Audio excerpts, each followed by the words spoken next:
Chapter 6. Billy Coot was snoring loudly, an old grey army blanket slung over his skinny form. The monk's cell in which he lay was bare and functional, although someone had once had the presence of mind to install a radiator in the far corner, a fussy 30s thing convoluted like intestines and painted a depressing cream color. Billy snorted and coughed loudly in a hacking spasm, what his dad always called the workhouse cough. Too many woodbines and draughty bus shelters, some doctor had once told him. But never mind that. He'd had some good times on the road, no responsibilities, nobody trying to tie him down. It hadn't been so bad. That morning, he had run down into Crook Marsham full of tales about a funny police box. Tales that had been greeted with the usual mixture of skepticism and amusement. Somewhat forlornly, he had wandered over to the monastery, where he knew he was guaranteed a bed and a free meal once or twice a month, sometimes more if he pushed his luck. The abbot always treated him kindly, but didn't like to see him hanging around. Not very Christian of him, in Billy's opinion. No, his true friend there was Brother Alec, a former soldier who had spent a good while sleeping rough in his time. He understood Billy's way of life, letting him stay in the monastery and doling out some of the monk's leftovers. As long as you don't make a habit of it, he would always say, laughing at his feeble joke. Tonight, Alec couldn't really turn him down. It was freezing cold. Billy had chuckled at the conspicuous corduroys showing beneath Alec's robes, and looked like it might snow. He could hear the wind from the moor now, as he drifted in and out of sleep, the thin, arrow-slit window rattling in its frame. There had been a time when his opinion counted for something in Crook Marsham and the surrounding districts. Right up until the war, he had been a bit of a local celebrity, consulted on all manner of things from the possibility of a dry summer to the sex of unborn children. After all, he was the seventh son of a seventh son, more or less. Well, he had the gift, certainly, even though it was a bit erratic at times. His weather forecasts in particular brought down the wrath of local farmers, and, after predicting a mild winter in '63, his services had been spurned in favor of the BBC's. Sometimes, though, an image so pure and unsullied would spring into his mind, and he could announce with certainty its coming to pass. It had been that way over the abdication crisis. Billy had heard the King's departing speech in his mind a whole year before its broadcast, Churchill's death, and even the date of the last election, which had won him 10 bob. In the village, however, he was relegated to the position of local idiot, someone with whom to pass the time of day, buy a drink for at Christmas, and use as a bogeyman to frighten errant children. Get to bed now, or Billy'll come and get you. He was happy, though, happy enough, if it wasn't for the headaches. They had first appeared some months previously, sick, dull, thumping pains at the base of his skull, sometimes accompanied by blinding lights. He was seeing things, too. Nothing he could get a grip on. Colors and places lit up like Christmas trees that swam and shuddered in his mind. After the attacks, he would feel hollow and utterly miserable, a profound stomach, deep depression, which took days to lift. It was all very worrying. He would talk to Brother Alec about it in the morning. Abbot Winstanley heard it first, a low, low moan, drifting down the corridors of the monastery. He opened his eyes and listened intently. The sound came again, haltingly, a desperate, shuddering wail, like the cry of a lost soul, or the mournful song of a whale. Winstanley remembered childhood stories about, what were they called? Yes, the Gabriel Ratchets, a celestial horde of wretched spirits, forever doomed to walk the earth. This was how they might sound, he thought, desperate, hopeless, forgotten. He got up and padded to the door of his cell, pressing his hand against the dark wood. It came again, more substantial this time, like a breath of wind, blowing suddenly fierce.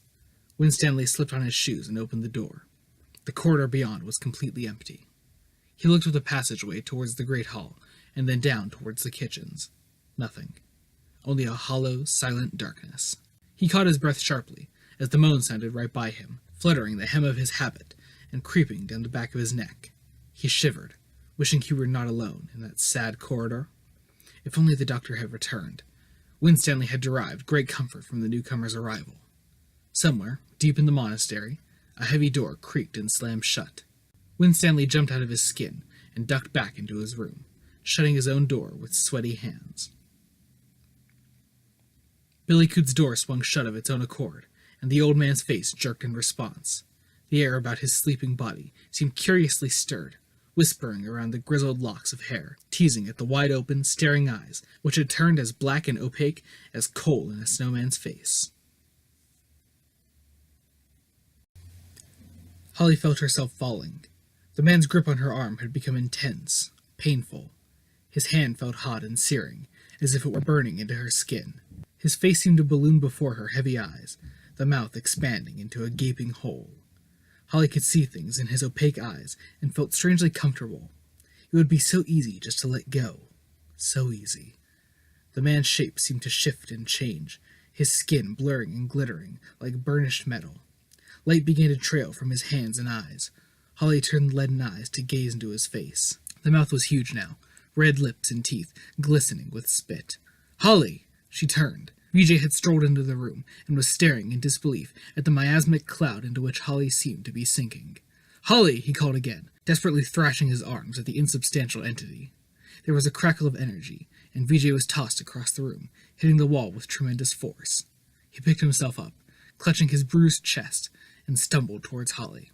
He called her name again and again, his voice rasping with despair. Eventually, she turned her sleepy head. "VJ?" The cloud seemed to retreat, its staggering brightness dimming like a sputtering candle. Holly forced herself to think of VJ, their first meeting, their first kiss. He was solid, concrete, substantial. Her wavering consciousness strained to lock onto his image as he swam at the edge of her vision. She was suddenly paralyzed with fear, her eyes bulging. VJ waded across the room, the pulsing cloud wrapping diminishing tendrils around him. A thick, vicious fluid settled on his skin, running in rivulets into his nose and mouth. He spat disgustedly and wiped at his coated eyes. Holly could feel a dull pulsing in her head and pressure on her skull as if an unseen hand were forcing her down. It was too late, she told herself. She was lost. VJ's face rose before her like a painted mask, furrowed with concern and anxiety. Too late. She was suddenly alert and gulping air with pistol-shot clarity. VJ was holding her tightly in his arms, and she blinked over his shoulder at the room, now partially lit by the corridor lamps. The man was gone. "Are you okay? Holly, what happened?" She shook her head, slowly at first, and then with unnatural speed. She began gabbling a stream of incomprehensible words. VJ's hand cracked across her face and she fell, sobbing, into his embrace. VJ picked her up bodily, forced her into some clothes, and managed to struggle out into the corridor. He threw her over his shoulder and began to walk back to the control room, but Holly pulled away and slid to the floor. "All right, Hall, it's okay now," said VJ soothingly. She raised bloodshot eyes to him. "It was James! It was him!" "James?" She grabbed VJ's hand. "My fiancé. You remember?" VJ nodded dumbly. "He died." "He's dead," Holly cried, her voice hoarse. "But he was there in the room, and he wanted me. I could feel it." VJ sighed heavily and folded her into his arms, cooing softly. "All right, Hall, don't talk now." She flashed angry eyes. I want to talk. James is dead. How could he be here? How could he?" Hot tears welled in her eyes and rolled down her flushed face. "I love you," she said simply. "But he meant so much to me.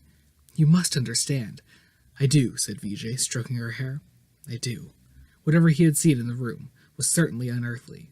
A cloud of light and energy, like a delicate sea creature, trailing crackling fronds. It had terrified and astonished him, and, just for a moment, he made out a human face, its features writhing and twisting in fury. VJ put his arm around Holly, and together they shambled down the corridor. The gaudy wallpaper in the TV room was, Ace surmised, an attempt to bring a touch of homeliness to the otherwise sterile station. There were a few cheap prints pinned to the walls, and a dog-eared poster of Che Guevara. Skinny Christmas streamers, pocked with drawing pinholes, were arranged haphazardly across the ceiling. After the crisis in the control room, Ace and Robin had been allocated the TV room as their billet for the night. VJ had been very keen, helping with bedding and refreshment, although he still seemed a little embarrassed in Ace's company. She thought of that old gag, "I didn't recognize you with your clothes on." For a while, she and Robin had watched TV, or rather, Robin had watched TV, and she had watched him. Blue light from the screen bounced across his features as he sat entranced by the program bravely entitled "Color Me, Pop." Ace liked the curve of his jaw, and the moody light, and the way his Brian Jones fringe hung untidily in his eyes. A youthful strutting figure had popped onto the screen, and Ace laughed out loud. "What is it?" asked Robin, smiling. "Is that who I think it is?" Robin frowned. "Mick Jagger?" "Yeah." "You should see him now. He's well past it." "What do you mean?" Ace bit her tongue. She had forgotten where she was, and when. "Nothing," she said quietly. Sometime after 11, they had settled down for the night, their beds separated by a pile of coats, boots, and Ace's rucksack. Robin clicked off the light. Ace heard him undressing in the darkness, and grinned to herself. His teeth chattered as he plunged beneath the thick blankets. Ace was dog-tired, but her brain refused to quieten down. An image of that vile corpse out on the moor sprang into her mind, and she shook her head to get rid of it. She didn't want to think about it. Instead, she thought about the nameless excitement she was experiencing. The gentle sound of Robin's breathing sent a tingle of pleasure coursing through her. She could hear the ticking of his eyelashes, and knew that he was as wide awake as she. "I know this sounds a terrible cliché," Robin announced suddenly. Ace put her hands behind her head. "Try me. You're not like any other girl I know." Ace sparked a laugh. "Sorry," he grinned. "No, don't apologize. I like you too." There was a deep and satisfying silence.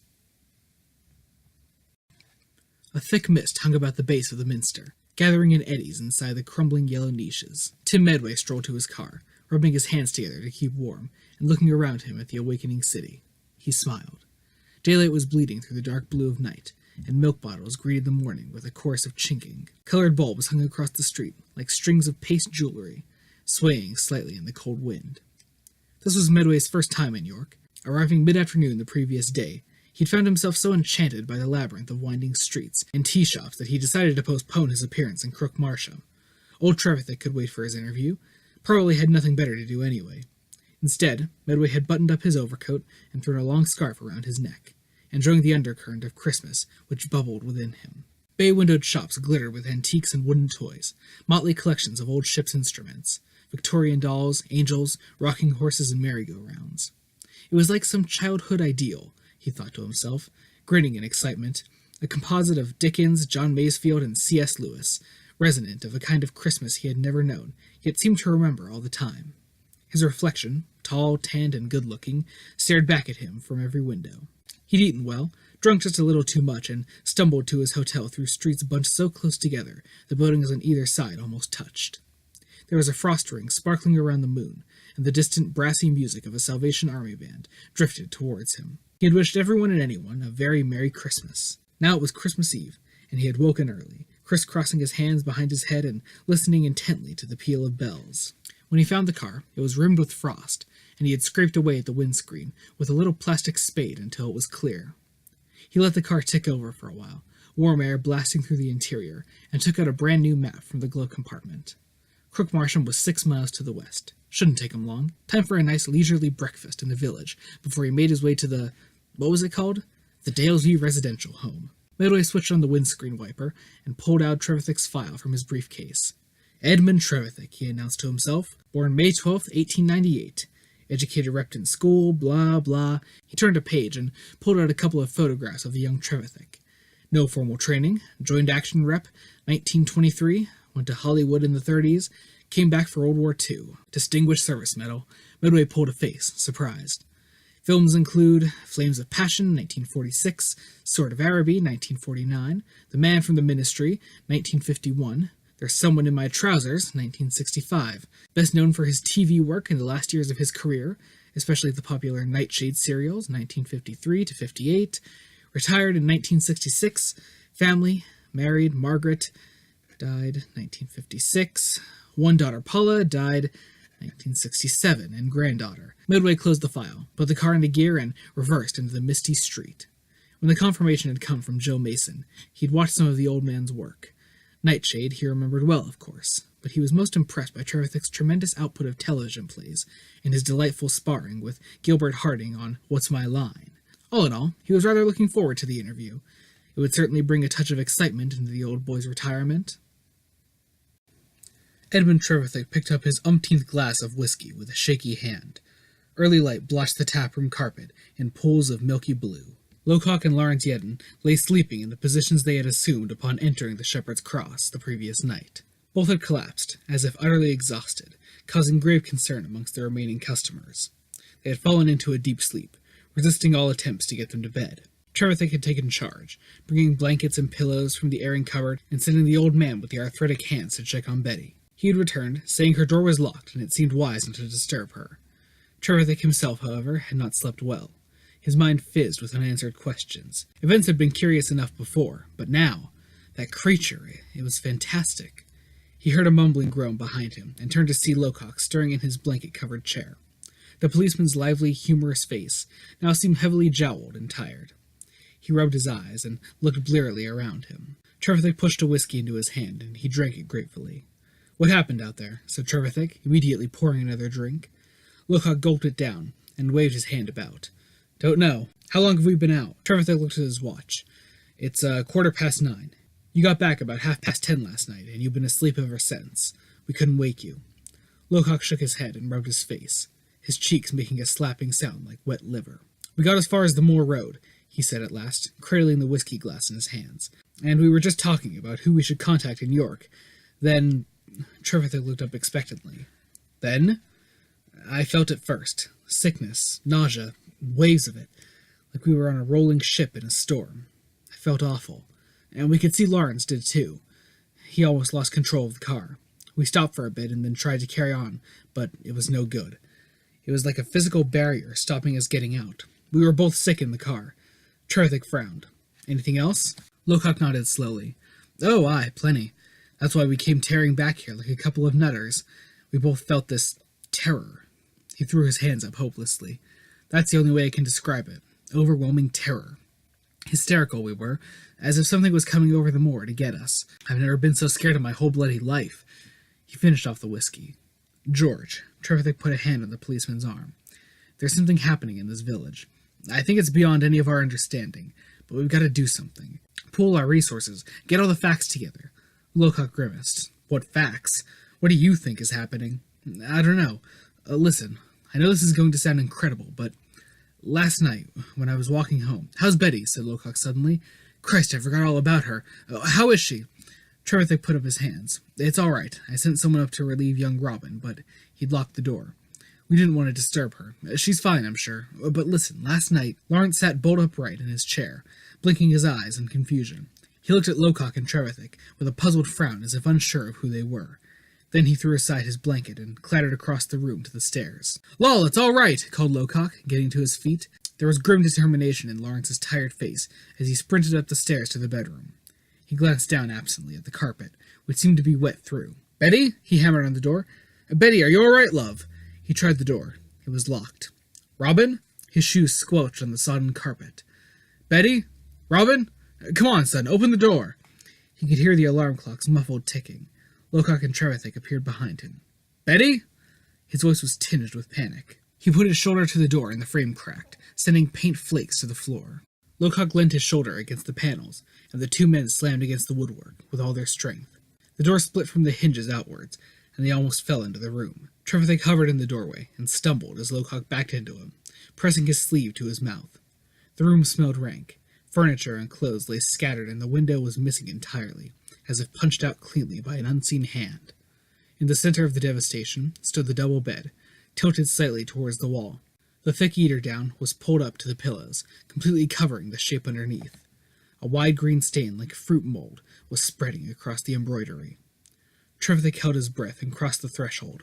He noticed at once that the door had not been locked. Rather, the woodwork seemed to have expanded, sealing the door like the entrance to a tomb.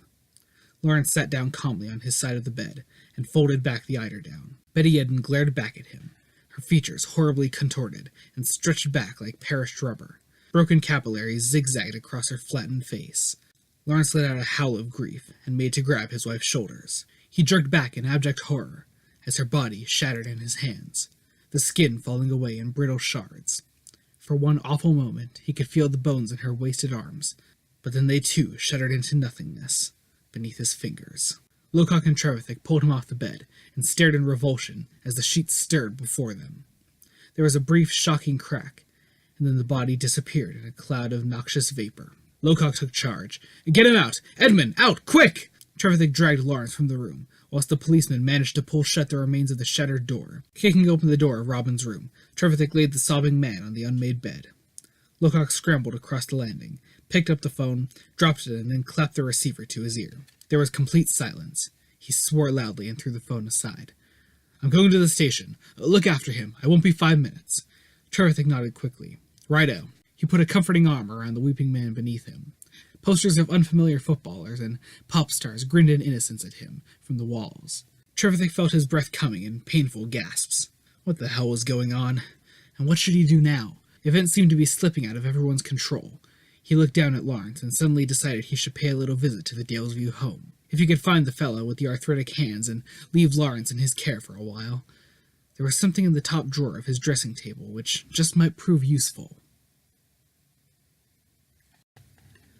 The tracking station control room was silent, save for the occasional oath of exasperation, as the doctor attempted to repair the radio. Beside him sat Holly, now dressed in ski pants and one of VJ's crewneck sweaters. Her eyes were wide and red with crying. VJ had tried to persuade her to return to her bed, but she wouldn't hear of it, preferring to sit awake and aware through the long night. "Blast!" cried the doctor, throwing aside a delicate arrangement of wires. Cooper was blearily contemplating her first coffee of the morning. "What do you reckon, then, Doctor?" The doctor sighed and sat down on the end of the bench. "It's useless. Blown out." "Then we're cut off," said Hawthorne flatly, as he strode into the room. "Don't be so melodramatic, Tom," said Cooper. "VJ can drive over to York, and even if the phones aren't working there, we can get through to Cambridge somehow." Hawthorne shrugged. The doctor glanced across at Holly, and then walked over to her. He sat down on his hands and smiled. "How are you feeling now?" Holly nodded as though shaking a loose thought. Okay. I'm okay, thanks." The doctor chose his next words carefully. VJ said you'd seen something in your room. What exactly?" Holly looked down and sighed. "I know it sounds silly, impossible." "Never mind how it sounds." The doctor put his hand on hers. Holly took a deep breath. "I saw my fiancé. He died 6 years ago. I saw his ghost." The doctor considered this. "And how did he appear?" "What do you mean?" "Was he as you remembered him?" "Oh, yes, very much. He was so alive. I could feel it. It was like he was drawing me into him. It would have been so easy." The doctor looked straight at her. "But you didn't?" "There was something wrong. I felt him beginning to change. I went all sleepy. I could see VJ coming into the room, and I knew I had to get back to him. It was like one of those nightmares, where you're running through treacle." VJ came in with some freshly made toast and tea. He put his arm around Holly. "And what did you see?" asked the doctor. "I don't know," said VJ. "Not a person, really. A sort of cloud. Colors. Trails in the air, like I was tripping." "Tripping?" The doctor raised his eyebrows. VJ cleared his throat. "Drugs. Acid. It was like that." "I see," said the doctor with mock gravity. He smiled warmly and left them together. VJ lifted up Holly's face to kiss her, but she pulled away. "Don't," she said simply. VJ sighed heavily and looked gloomily at the floor. The doctor checked the correlation receivers and turned to address Hawthorne. "What's the tolerance of your safety cutouts?" Hawthorne sniffed. "That's what's very odd. They should have cut out way before the levels they reached. Luckily, we've sustained no damage so far." The doctor mused. He looked around the room. "Where's Ace?" It had been a long night. Ace had finally managed to cool down her excitement sufficiently to get some sleep, although she'd been aware of raised voices in the corridor at some point. A woman's voice, hysterical, and what sounded like VJ's, placating. Ace had been awoken by the tuneless squawking of a rook somewhere outside. The sound made her think of bleak, frosty Sundays in the park as a child. Bare, black trees against a snow-filled sky. She became suddenly aware of Robin watching her and inclined her head on the pile of stuff which had served as her pillow. "Mornin'," she said softly. "Morning," Robin smiled his cheeky smile. Ace ran her tongue around her mouth and silently wished she had a bottle of mouthwash. It tasted like the bottom of a birdcage in there. Robin reached out his hand and softly touched her face. She closed her eyes, enjoying the sensation, and then delicately took his hand in hers. His gentle breathing sounded closer as he moved his head towards her face. "Come along, Ace, we've got to be going!" The doctor's voice carried down the corridor from the control room. Ace opened her eyes sharply. Robin pulled away. "Ace! All right!" she bellowed. She looked fondly into Robin's eyes and then gave him a light peck on the cheek. "Come on, sunshine. Plenty of time. Let's see what the doctor's got planned for us." He smiled contentedly. Ace bounded from beneath her blankets, unconcerned by her semi-nakedness. Robin blushed in spite of himself. "Oi," Ace warned, laughing. "Close your eyes, if you insist." "All I'm saying," whispered Hawthorne, "is that the girl is obviously unstable." Cooper stared at him. "What do you mean, unstable? I need hardly remind you that she has been seeing things, and that wog boyfriend of hers. I've told you before, I won't have that kind of abuse in my station," barked Cooper. The doctor looked across to where the two scientists were sitting, and raised his eyebrows. Hawthorne was keen to keep this conversation quiet. All right, I'm sorry. But the boy freely admits to taking hallucinogenics. You heard him. Whatever Miss Kidd saw was obviously some drug-induced fantasy." Cooper ruffled her grizzled hair. "I'm not so sure. Well, whatever the reason, do you really think we should have such people working here? Tom! Cooper slammed her fist down onto a bench. If ever any of my staff sufficiently compromise themselves so as to prove unreliable, I'll take direct action. Until then, we have a bit of an emergency on our hands, so can we please get on? Ace and Robin walked into the room grinning. The doctor looked at them almost coldly. Ah, there you are. I need to see the abbot again up at the monastery, if you'd care to accompany me. Robin looked at Ace. I really should be getting back. Oh. Her face fell. It's my mum. Ace nodded. They can be a pain in the ass, can't they? Look, if you're going to the monastery, I can meet you there. I'll only be a couple of hours. The smile returned to her face. All right, then, it's a date. Robin grinned and shrugged. Yeah, I suppose it is. He kissed her quickly on the cheek and, waving goodbye to the rest, left the room. Ready? Said the doctor. Cooper began to fumble under a bench. Hang on a tick, Doctor.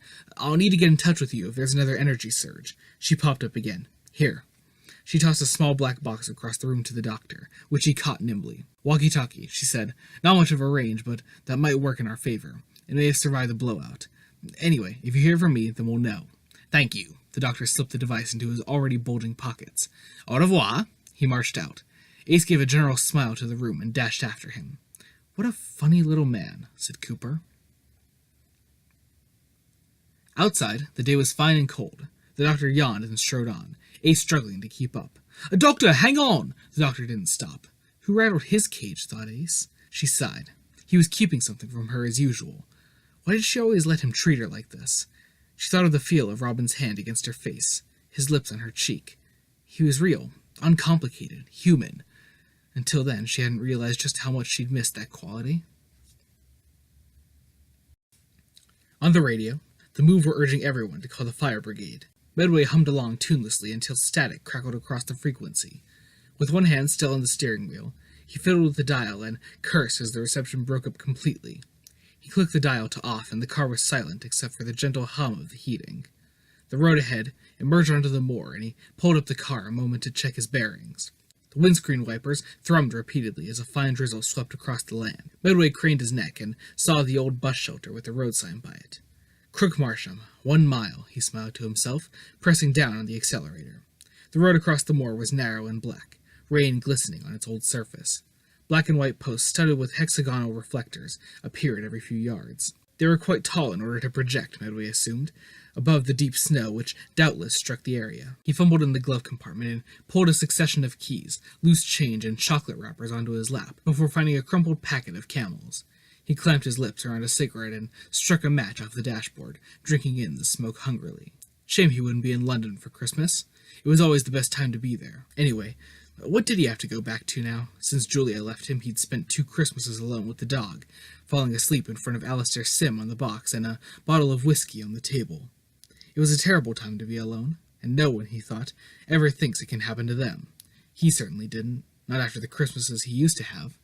Relatives crowding the kitchen, which steamed with pudding smells, his father, breath reeking of booze, becoming overly affectionate and shaking him by the hand, as though he were grown up. Then out would come the beer, and attempts would be made to introduce Tim to the serious business of alcohol. When Christmas Day dawned, young Tim and his brother and sisters would wake ridiculously early, creeping into their parents' room and jumping on the bed. Then there were rituals to be observed. First, the Christmas morning cup of tea, an annual treat, this, probably the only time the kids made their parents one. They would stand on the freezing kitchen lino in their pajamas, hopping from foot to foot and wheeling the old kettle to boil. Pans of vegetables, sliced and put in water the night before, already crowded the cooker. Tim would peek through the closed doors of the living room, where the piles of presents had magically appeared. Even the skinny, tinsely artificial tree, normally a poor relation of other families' real ones, was imbued with the special aura of the morning, glowingly lit by the fire filtering through heavy, gold-colored curtains. At last, the tea would be ready and presented, with some gravitas to his parents. After deliberately stalling, Medway's mother would say, "All right then," and then they would line up at the top of the stairs, squealing with excitement, "Go!" And, in a flurry of loosening pajamas, the 2 girls and boys would hurtle down the stairs, fling open the living room door, and fall upon the mountain of parcels like vultures.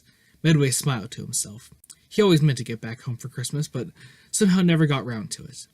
Only one of his sisters still lived near his parents, and she would dutifully stay over on Christmas Eve, even obeying the old tea-making ritual. But he imagined it a lonely Christmas now, the echoes of their frantic race to the presents replaced by a grown-up shamble downstairs at 10 or 11 o'clock. slippers and hankies instead of toys and magic. Of course, when Julia came into his life, all the old joys returned. He found himself staying up late on Christmas Eve, wrapping tiny presents in expensive paper, buying a huge fragrant tree as a deliberate antidote to the pallid one of yesteryear. Then he and Julia would stroll along the banks of the Thames, hugging each other in affection as lights shimmered on the water. Once they made love during the Queen's speech, giggling and grinning the whole time, ignoring the pine needles which insinuated themselves into their buttocks. He'd never quite been able to take Her Majesty seriously again. Medway glanced in his rearview mirror and caught sight of the monastery for the first time. Grim-looking place, he thought to himself. The car crunched over broken glass, and he slammed on the brakes as the coach loomed into view. It had swung diagonally across the road. Its smashed front end jammed into a dry stone wall.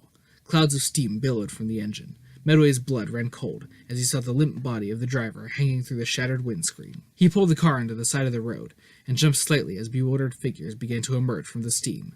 They were old, staggering from the shelter of the bus like desperate ghouls. He was relieved to see a young woman running towards him. She was attractive, but in some distress, locks of her lacquered hair falling into her eyes. "Thank God," Joe Mason gushed, putting a protective arm around Mrs. Holland, who was wailing softly in a fractured voice. "It's awful, awful," intoned Mr. Messingham, his thick round glasses hanging off his nose. Joe managed to steer her charges away from the side of the dead driver. "What happened?" said Medway, opening the boot of his car and producing a blanket. Joe shook her head. "We were heading for York. They're all going home for Christmas." "Were going home?" She sighed. "Some of them said they felt queasy. I thought it must be travel sickness, and then I felt it too. And the driver." Medway wrapped the blanket around Mrs. Holland. There were now about 15 old people grouped around his car. "It was this awful sickliness," Joe continued. "Got worse the further we went. They got hysterical. Then the driver just let go of the wheel."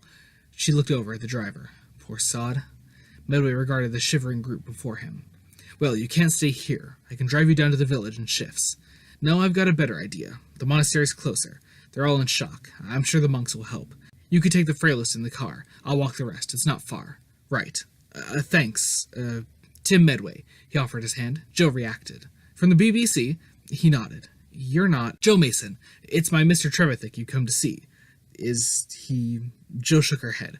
"No, stubborn old goat refuses to go anywhere for Christmas. Probably very wise in the circumstances." Medway helped 4 old people into his car. "Are you sure you can manage?" Joe nodded. Medway got into the driving seat. Mrs. Holland sobbed quietly in the back. "Can I call the police from the monastery?" Medway asked through the window. "I doubt it. All the phones are out of order." Joe stopped as if struck by a thought. "Mr. Medway?" "Yes?" "Did you feel anything when you were coming here?" Medway shook his head. "No, nothing." Joe waved him off, and the car moved slowly onto the rough track to the monastery, which branched off the main road. She gave one last look at the dead driver, and then set off in the same direction, herding the old people before her like wayward sheep. Abbot Winstanley was glad the morning had come.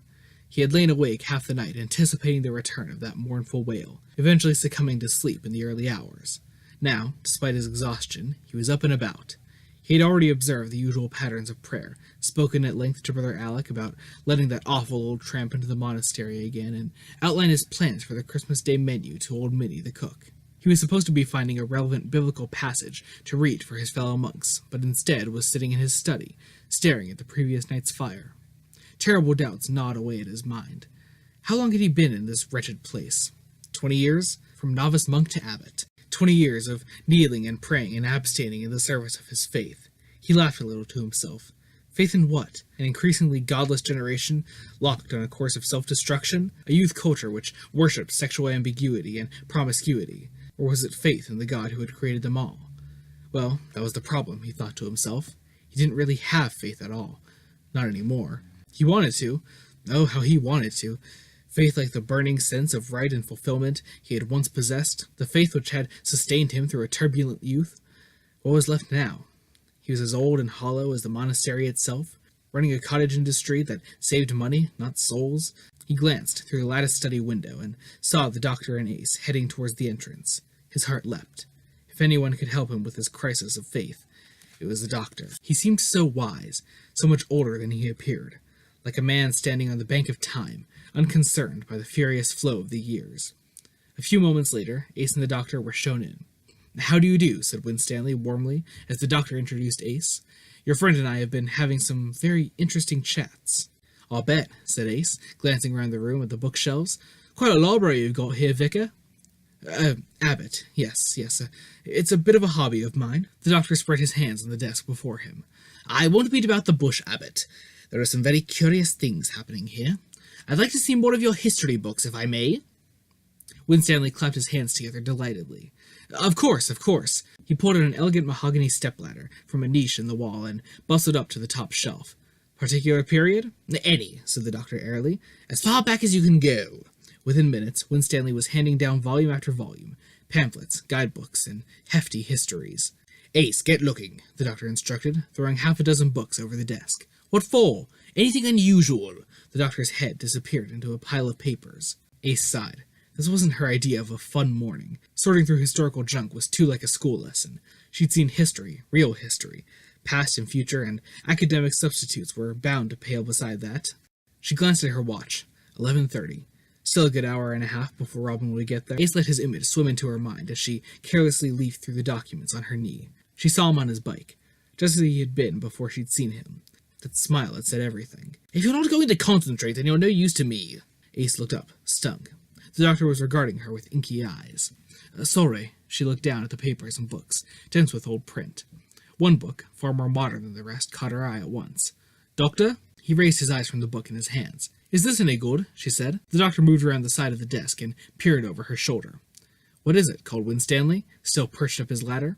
The doctor took the slim volume from Ace's hands and scanned a few pages. It's an archaeological work.